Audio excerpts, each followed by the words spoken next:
صالحا وقال إنني من المسلمين.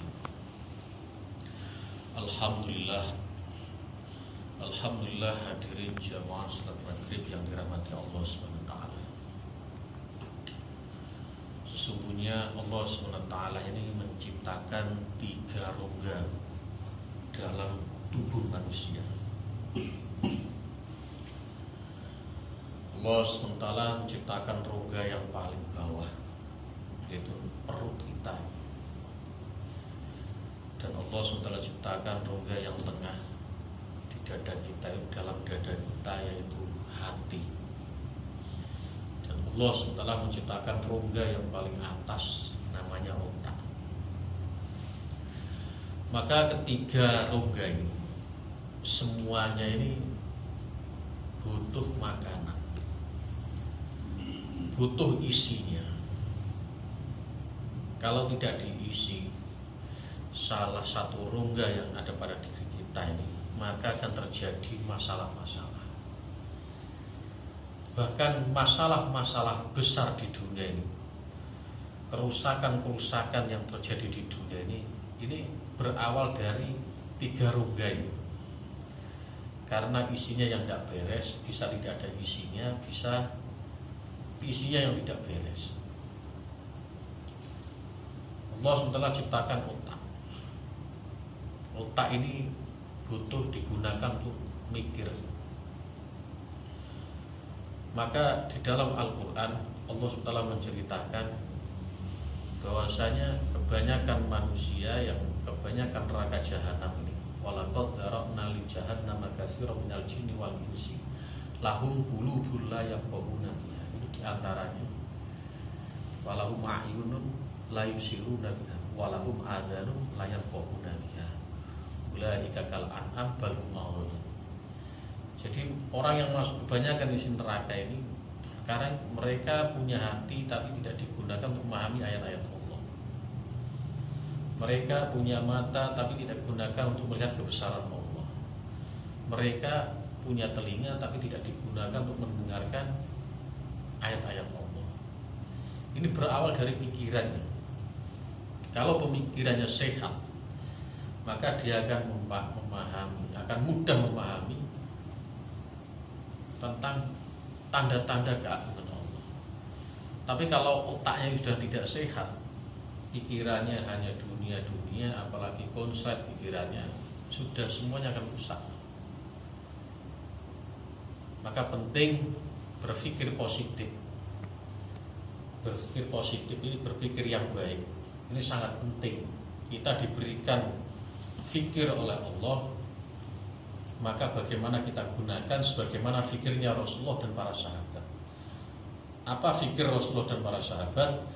Yaitu bagaimana orang yang belum taat, orang yang belum kenal agama ini dikenalkan dengan agama, dikenalkan dengan perintah-perintah Allah, dikenalkan dengan sunnah-sunnah Rasulullah, sehingga seluruh manusia ini mereka selamat di dunia, selamat di akhirat. Selamat di dunia, bahagia di dunia, masuk surganya Allah SWT. Ini cita-cita baginda Rasulullah dan para sahabat. Tapi kalau otak ini tidak digunakan untuk memikirkan kebaikan, maka otak akan digunakan untuk kebatilan-kebatilan, kerusakan-kerusakan. Bagaimana bisa terjadi perang saudara, bagaimana bisa terjadi peperangan antar negara, perang saudara, perang macam-macam. Bagaimana manusia seluruhnya bisa musnah, bisa mati semuanya, bisa kelaparan semua, dipikirkan. Bagaimana manusia bisa miskin semua, seperti di Indonesia ini kan keberkahannya kurang tampak. Negara yang kaya raya, emas, tambang emas, tambang batu bara, tambang segala macam, laut melimpah. Tapi masih ada kadang kawan-kawan ini susah sekali. Alasannya waduh, masalah ekonomi, dikit-dikit masalah ekonomi. Ini ada apa ini? Ini berawal dari kerusakan-kerusakan yang disebabkan oleh pikiran manusia yang tidak beres. Yang kedua, Allah SWT ciptakan hati. hati itu disebut batin. Maka makanan hati pun kita harus paham. Maka dulu kalau kita masih mungkin ya tahun 90-an, tahun 80-an, kalau lihat di TV itu ada acara namanya acara pengajian itu santapan rohani. Santapan rohani. Masih ingat ya santapan rohani? Kalau sekarang udah tidak ada, kultum macam-macam. Dulu ada santapan rohani. Makanan hati. Makanan hati apa? Amal agama. Memahami keagungan Allah, kebesaran Allah dengan hati. Meyakini perintah-perintah Allah, meyakini perintah-perintah Rasulullah, meyakini larangan-larangan Allah, larangan Rasulullah itu dengan hati. Dalam bahasa Al-Qur'annya basiroh. Jadi yang ala basiroh itu kata para ulama, jadi mengikuti Rasulullah dengan basiroh, dengan hati, keyakinan hati. Inilah kekuatan hati. Semakin kuat keyakinan kita kepada Allah, semakin kuat keyakinan kita pada baginda Rasulullah, maka semakin cepat, semakin kuat pertolongan Allah, nusratullah kepada manusia itu, kepada hambanya. Masa seperti itu kok bisa? Kita ini sudah diberikan bukti dalam sejarah. Baginda Rasulullah menggembleng sahabatnya 23 tahun. 23 tahun digembleng imannya, keyakinannya diperbaiki.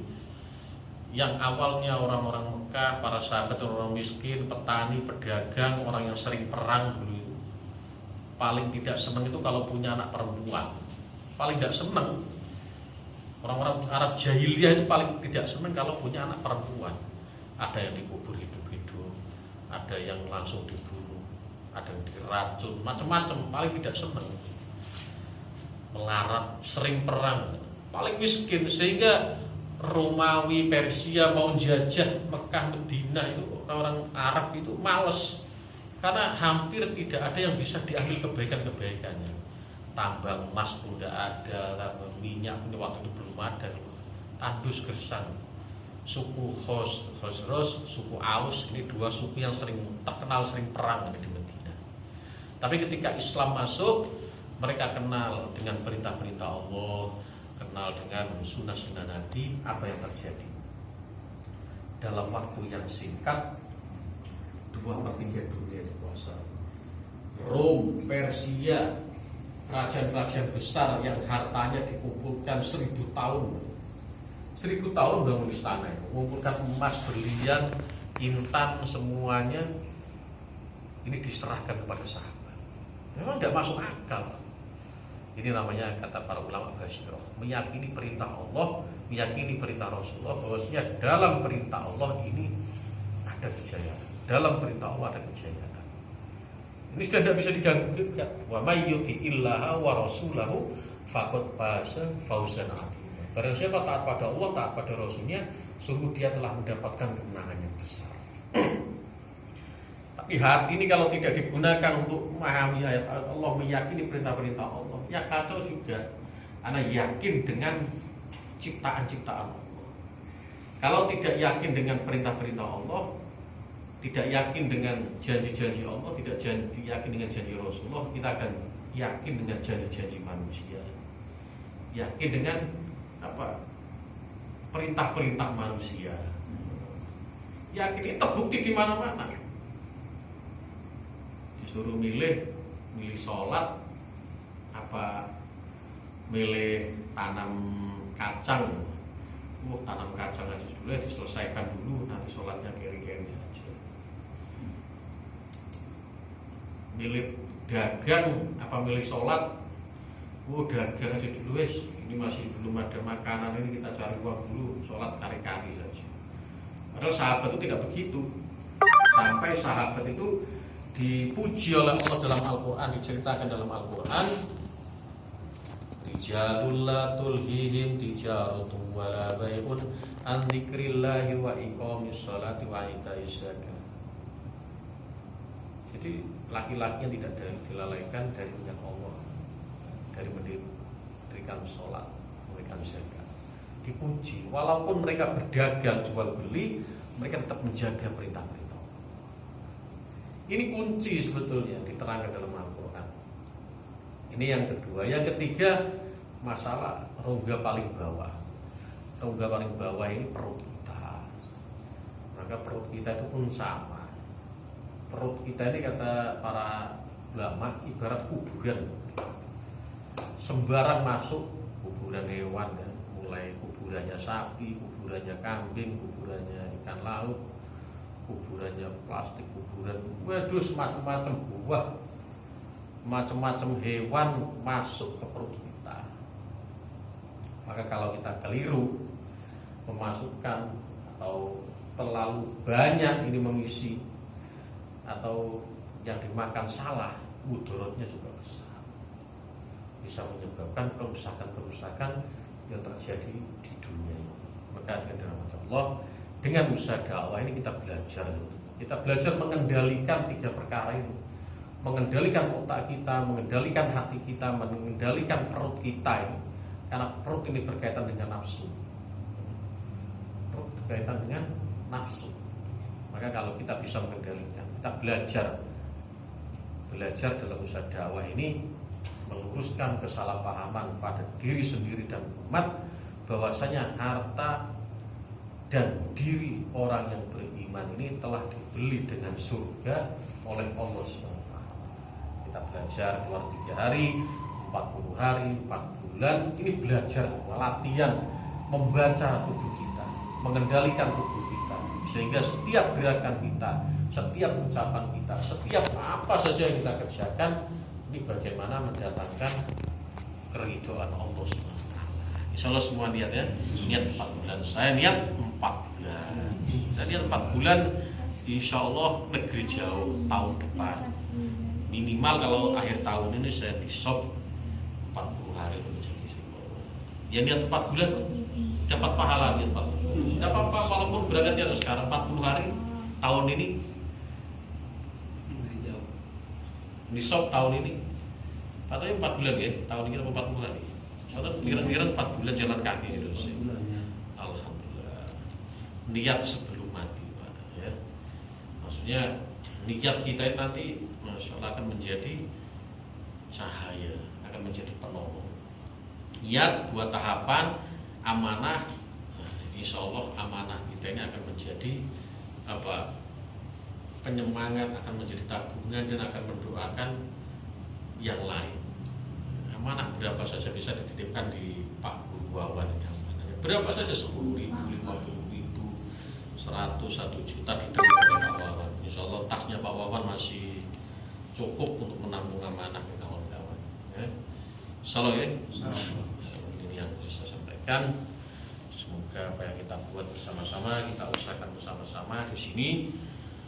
Kita belajar hanya mencari ridha Allah, walaupun kita masih banyak kekurangan, kelemahan, keadaan seperti ini, kita bisa itikaf bersama, bisa berzikir bersama, ta'lim bersama, bersyukur sudah. Tadi itu kawan saya di Kalimantan, pengusaha beliau cerita di Bontang di Kalimantan Timur, di Sangatta, itu keluar 3 hari gini langsung disergap, langsung didatangi petugas-petugas dan disalurkan. Makanya beliau ke Blitar, pengen keluar kangen, sekian bulan tidak bisa.